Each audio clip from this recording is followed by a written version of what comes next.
The movie begins with a shot of Max standing alone in the desert wasteland. His weathered, rugged look tells us he's been surviving alone for a long time.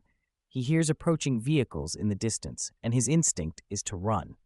As he jumps into his car, the Interceptor, a group of war boys gives chase. While speeding away, Max is haunted by fragmented flashbacks of his family, a wife and a child, showing the psychological trauma he's carrying. Despite his best efforts to escape, Max is captured by the war boys, subdued and brought to the Citadel, a towering fortress ruled by Immortan Joe. Max is dragged into the bowels of the Citadel, stripped and branded like cattle. He's placed in a cage and is shown to be nothing more than a resource in this world, reduced to the role of a blood bag because of his universal blood type. As the war boys hook Max up to a blood transfusion system, we see them pump his blood into Nux, a sickly war boy who needs it to continue fighting. This initial look at the Citadel highlights the brutal, dehumanizing nature of Joe's society, where everything and everyone is treated as a resource, including water, food, gasoline, and even people.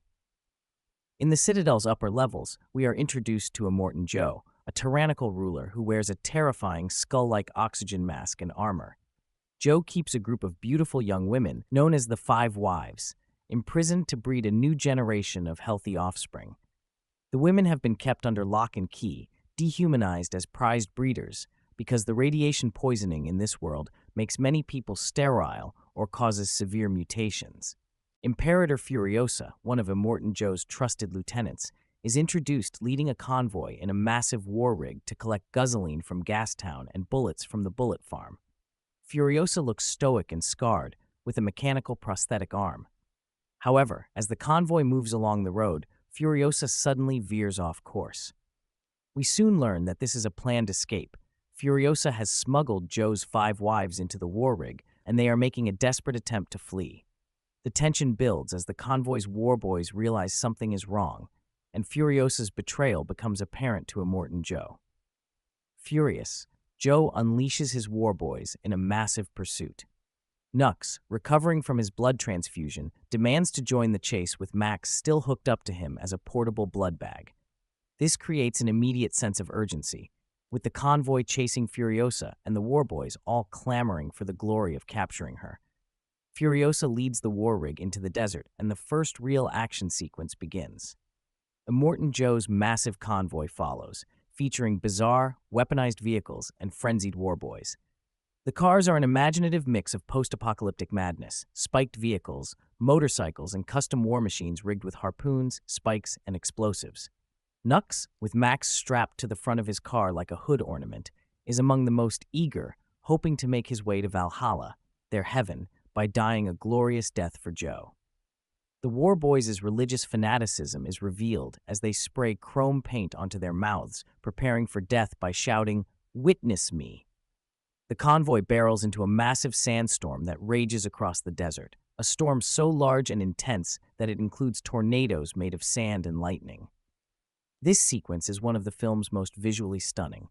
Amid the chaos, Furiosa steers the war rig through the storm, trying to escape. Nux, believing he can take out Furiosa, drives his car straight into the sandstorm, shouting, "I live, I die, I live again." Max, still chained to the front of Nux's car, struggles to free himself while they plunge into the storm. The storm tears through the convoy, causing catastrophic damage. Warboy's vehicles are tossed into the air, and many are destroyed. Nux's car crashes, killing his co-driver and knocking Nux unconscious. Max is finally able to free himself, although he's still chained to Nux. He uses a knife to cut the tubing connecting him to Nux, but he can't yet remove the chain itself. After surviving the storm, Max finds the war rig stuck in the sand and approaches cautiously. He encounters Furiosa and the wives repairing the rig. Still chained to Nux's unconscious body, Max demands water and weapons. Furiosa and the wives resist, leading to a tense standoff. The scene is intensely physical, with Max and Furiosa grappling in a brutal fight.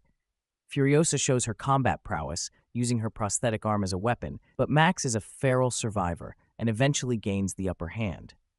Despite the hostility, Max eventually agrees to help them once he realizes they have the water and resources he needs.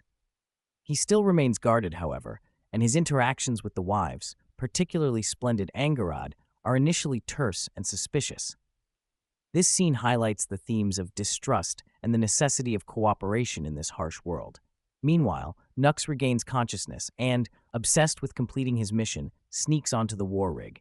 Initially, he tries to sabotage it from within, but his efforts are quickly thwarted by the wives, who are surprisingly resourceful. Despite his initial aggression, Capable takes pity on Nux and comforts him, marking the beginning of a subtle, unexpected bond between them. Back at the Citadel, Immortan Joe is apoplectic with rage upon discovering Furiosa's betrayal and the escape of the wives. The film gives us a brief look into the political structure of this dystopia as Joe calls on his allies from Gastown and the Bullet Farm, leading to a large-scale pursuit involving multiple factions. This reinforces Joe's power and the interconnectedness of resources in this apocalyptic world. Water, gas, and bullets are the currency of survival. As the war rig approaches a canyon, Furiosa encounters a gang of bikers who control the pass. She has made a deal with them to blow up the canyon after she passes to block Joe's forces. However, the bikers, seeing Joe's army close behind, attack early. This leads to an extended action sequence where Furiosa, Max, and the wives must fend off the bikers. Max's brutal efficiency in fighting and shooting becomes clear here, as he and Furiosa work together seamlessly, though not without friction. The war rig blasts through the canyon, but Joe's army is relentless, and the chase continues. As the war rig drives into a dark, swampy area, it becomes bogged down in the mud. The swamp is eerie, filled with ominous twisted trees and deep sludge. During this sequence, Furiosa reveals to Max and the wives her true intention, to take them to the Green Place, a fertile land where she was born, far from Joe's reach. As they struggle through the swamp, they are attacked by the Bullet Farmer, one of Joe's closest allies. He approaches in a vehicle outfitted with dozens of mounted guns and spotlights, creating a nightmarish, hellish atmosphere. Max takes matters into his own hands, sneaking out into the dark to deal with the Bullet Farmer. A distant explosion signals that he has succeeded, and when he returns covered in blood and carrying weapons, it's clear that Max is a hardened survivor willing to do whatever is necessary. As dawn breaks, the war rig finally reaches a group of older women on motorcycles, the Vuvolini, Furiosa's people. However, Furiosa is devastated to learn that the Green Place no longer exists. It has turned into the same poisoned, desolate swamp they recently passed through. The harsh reality of the post-apocalyptic world hits hard, and Furiosa breaks down, screaming in despair.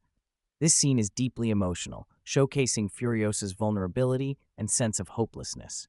While Furiosa and the Vuvolini discuss traveling further into the desert, Max, who has been mostly passive in their plans so far, comes up with a new idea: return to the Citadel. With Joe's army far behind them and the Citadel lightly guarded, they have a chance to take it over.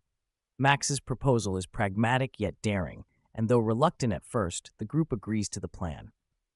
The last act of the film is an extended, epic chase back to the Citadel.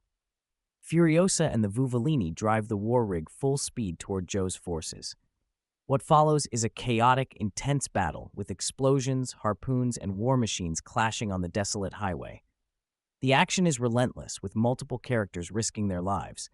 Nux, who has now fully defected to the side of Furiosa and the wives, performs a heroic act by sacrificing himself to ensure the war rig can escape. In a climactic showdown, Furiosa confronts Immortan Joe head-on. Weakened but resolute, she fights through Joe's guards. The tension builds as she finally gets close to Joe, ripping off his mask in a brutal move that leads to his death. His grotesque death is symbolic of the end of the oppressive regime he built around control and exploitation.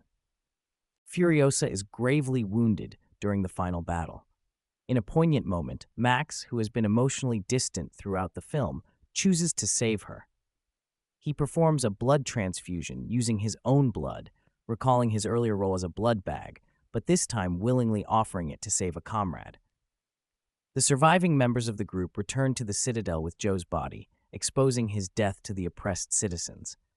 The war boys are stunned, and the citizens rise up to overthrow the remaining leadership. Water, hoarded by Joe, is released to the people, symbolizing a new beginning.